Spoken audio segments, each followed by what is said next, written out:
వస్తున్న విధానం కూడా ఎక్స్పోజ్ అయిపోయిన తర్వాత ఆ న్యూడిటీ ఎక్స్పోజ్ అయిన తర్వాత గత్యంతరం లేని పరిస్థితుల్లో ఈరోజు పాక్ సరెండర్ అయింది.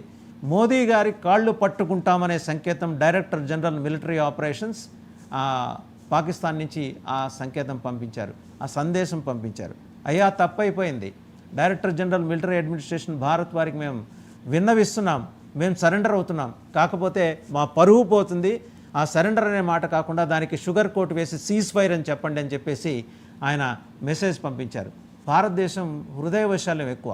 సో ఇదే అంశాన్ని ఫారిన్ సెక్రటరీ ద్వారా defence ministry and foreign ministry రెండూ కూడా ప్రధానమంత్రి దృష్టికి తీసుకెళ్ళటం, త్రివిధ దళాధిపతులందరి నోటీసులోకి ఇది వెళ్ళటం, మధ్యాహ్నం 3:15 నుంచి చెక్క జరిగిపోయిన ఈ డెవలప్మెంట్స్లో భాగంగా పాకిస్తాన్ సరెండర్ అయింది.